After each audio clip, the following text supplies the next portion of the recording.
52 years. I mean, think about that. Half a century plus 2. And Bruce Lee, his name still just lands with this incredible impact. No, absolutely. Not just, the physical power we all associate with him, but culturally, he's still shaking things up. Totally. And today, we're not just like admiring the legend from afar. We really want to get into those battles he fought right there in Hollywood. Yeah, the place that should have celebrated him, but often felt like the door was kind of bolted shut for him. Exactly. And the key to that resistance, it seems pretty clear it was this deep-seated racism he just kept running up against. It's quite something, especially when you look at his beginnings. Li Junfan, born November 27th, 1940, San Francisco's Chinatown. And get this, apparently during the Hour of the Dragon.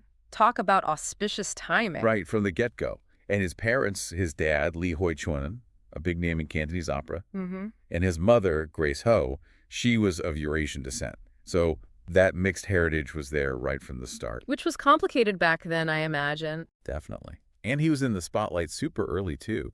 Over 20 Hong Kong films as a kid. Wow, 20. Yeah, like The Kid in 1950. You can already see that. Yeah. That charisma, even then. In 1940s Hong Kong itself, that was a complex place, wasn't it? British colony, post-Japanese occupation. Lots of tension there. A real cultural crossroads, but yeah, with underlying friction. And Bruce, because of his mixed background, he actually got bullied for it. The future icon, getting picked on for not fitting in a neat box, it kind of makes sense how that might fuel someone's drive, to really stand out. That feeling of being an outsider, it can be a powerful, powerful motivator. And maybe that's what lit that fire in him. So let's jump forward a bit. 1959, he's 18, moves to Seattle. Why Seattle? Well, the story goes, his parents were concerned about street fighting he was getting into back in Hong Kong. So Seattle was maybe a fresh start, a way to calm things down. And he didn't just lie low. He worked, right, as a waiter. Yeah, and crucially, he enrolled at the University of Washington, studied philosophy. Philosophy, interesting. Yeah. And that's where he really started teaching martial arts, laying the groundwork for his whole approach. Okay, but here's the bit I found completely wild. Just before Seattle, 1958, he was the Hong Kong Cha-Cha champion. Seriously, Cha-Cha. I know. Can you picture it? But Yeah. think about it. The balance, the precision, the footwork. Okay, yeah, I can see that. That kind of intricate body control. It absolutely translates, doesn't it, to his fighting style. It wasn't just brute force. Not at all. There was an artistry there, right from the dance floor. It really shows his physical intelligence, how he could connect those principles. And in Seattle, he formalizes it. The Jinfan Kung Fu Institute. And the most remarkable thing about that school, for the time especially. His open door policy. Yeah. Early 60s, segregation is still very real. But Bruce, he welcomed anyone. Didn't matter your race, your gender. His very first student, Jesse Glover, was a black man. Looking for self-defense skills because of police brutality or Exactly. It just perfectly illustrates Bruce's whole philosophy. It was about character, not color. Right. That's incredibly powerful. Tells you so much about him. Okay, so fast forward again, 1964. Long Beach Internationals. The pivotal moment. His demonstration there was apparently electrifying. Yeah. It's completely different from anything people had seen. And it caught the eye of a Hollywood hairdresser, Jay Sebring. Yeah, seems unlikely, but Sebring saw something special. And he knew William Dozier, the TV producer, made the connection. It's always those unexpected links, isn't it? It often is. So 1965, he does a screen test in L.A., nails it, lands Kato in the Green Hornet. Right. And this is where Hollywood's, let's say, perception issues really start showing up. Definitely. Bruce was adamant, no stereotypes, no goofy accents, no bowing and scraping. He wanted Kato to be cool, competent, skilled. And he was, but the U.S. saw him as the sidekick. Whereas in Hong Kong, massive hit. They called it the Kato Show. The contrast is just stark, and the pay disparity, it's almost insulting. It really is. Bruce got $450 an episode. Van Williams, the lead, got $2,200. Wow. Get this, even the stuntmen were making more, like $500 an episode. That's unbelievable. It just screams how undervalued he was, right? Even when his character was clearly a huge draw elsewhere. It's a blatant example. And then, of course, the show gets canceled after just one season. And the struggle really begins then, doesn't it? Trying to find meaningful work in Hollywood. Yeah, he got little bit parts, like in that movie Marlowe in '69. Yeah. Nothing substantial. But ironically, he was training Hollywood's biggest stars on the side. Steve McQueen, James Coburn. Sharon Tate, too. Charging them a hefty $275 an hour. So good enough to train them, but not good enough to star alongside them. Pretty much sums up the situation. Leading roles for Asian men at that time, virtually non-existent. You can see why he felt he had to create his own opportunity. Which leads us to The Warrior, his own concept. Right? Exactly. His big idea for a TV series. A Chinese martial artist in the American Old West. A hero. He saw it as his breakthrough, a chance to finally show an Asian man as the lead, the protagonist. He poured everything into it. Really believed this was it. And then 1971, Warner Bros. Rejection. Yeah. The reason they apparently gave, audiences wouldn't accept a Chinese lead. Just blunt. It's almost unbelievable, especially given what happened next. Right. They turn around and greenlight Kung Fu. Same basic concept, pretty much. But starring David Carradine, a white actor with a zero martial arts background at the time, playing a half-Chinese monk. The irony is just... Yeah. Brutal is the word. And Bruce called it out, didn't he, in an interview? He did. On Canadian TV, he said flat out, such a thing as racism does exist in this world. Talking specifically about the business, about Hollywood. You can just imagine the frustration, having your idea basically rejected because of your race, then seeing it given to someone else. And must have stung deeply. But Bruce, well, he didn't just give up, he pivoted. Made a huge decision. Back to Hong Kong, 1971. Exactly. Because even though Kato was a sidekick in the U.S., the Green Hornet had actually made him a star there. A cult figure. So he teamed up with Golden Harvest Studio. Yep, and that partnership, it changed everything. His first two films, The Big Boss in 71, Fist of Fury in 72, made on fairly low budgets, right? Relatively, yeah. But they just exploded across Asia. Broke all kinds of box office records. And Fist of Fury in particular, it wasn't just action, was it? It tackled some heavy themes. Oh, yeah. Directly addressed colonialism, anti-Chinese racism. These films had a real power, a sense of cultural pride, defiance. Audiences connected deeply with that. Seeing themselves represented with strength. Absolutely. Then came The Way of the Dragon in 72, which he wrote, directed, and starred in. Full creative control. And that legendary Coliseum fight with Chuck Norris. Iconic. It wasn't just a fight. It showed his genius for choreography, for building tension, and another massive hit. He wasn't just a star now. He was a powerhouse filmmaker.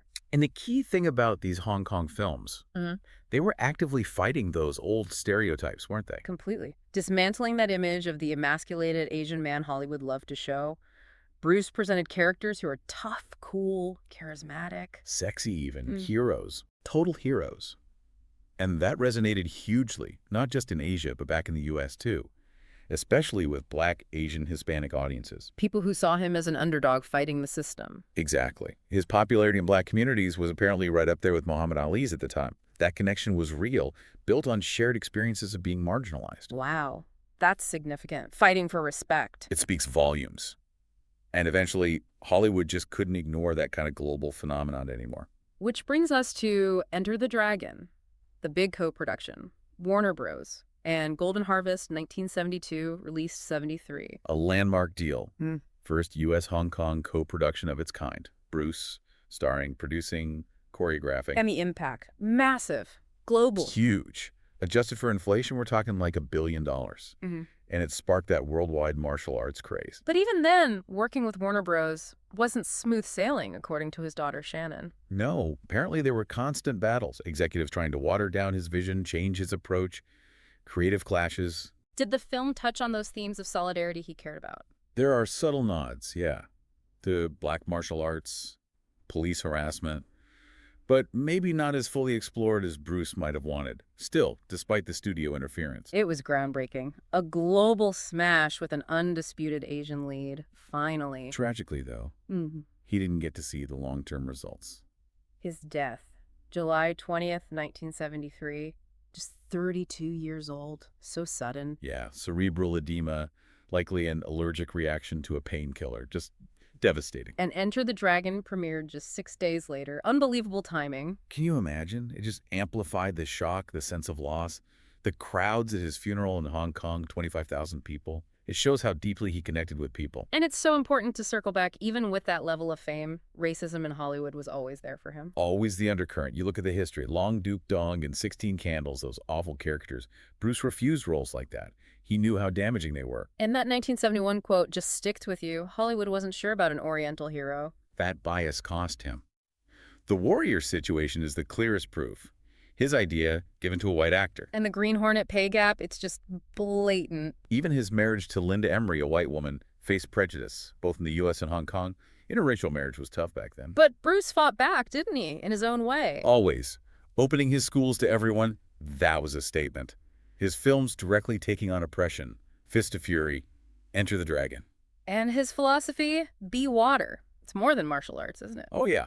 It's about adapting, navigating a world that throws obstacles at you, especially prejudice, flowing around them, not letting them break you. Which makes the whole Quentin Tarantino thing and Once Upon a Time in Hollywood feel even more jarring. Yeah, that 2019 portrayal, depicting him as arrogant, bragging about Ali, then getting beaten easily by a fictional stuntman, it caused a huge backlash. Understandably, Shannon Lee called it a caricature, insultingly Chinesey. Linda Lee Cadwell said it was just awful. It felt like such a step back for many people, like reducing him, mocking him almost. And Tarantino defending it, dismissing Linda's reaction?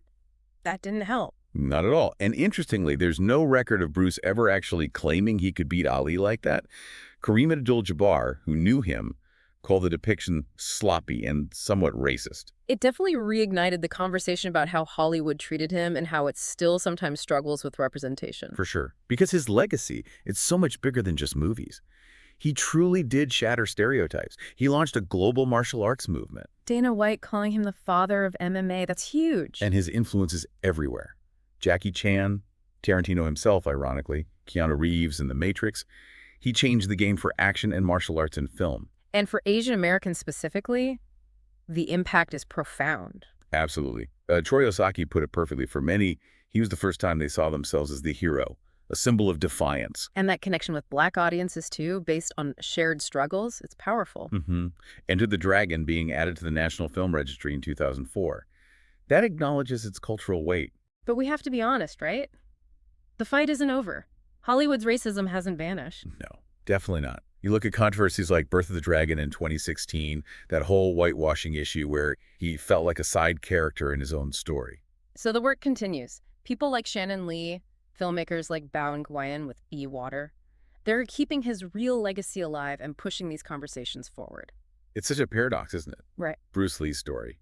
Global icon, but constantly fighting the industry that should have embraced him. His success in Hong Kong was massive, undeniable. Enter the Dragon was groundbreaking, but he was gone too soon to see it all unfold. So why does he still resonate so strongly 52 years later? What is it? I think it's because that fight against prejudice, against being underestimated, it's still so relevant today. Yeah.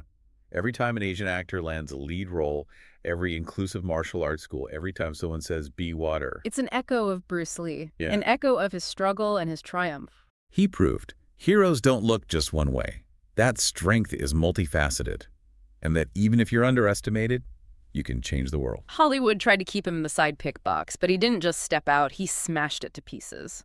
And that energy, that message, it's still felt today, pushing for better representation, reminding us how far we've come and maybe how far we still need to go.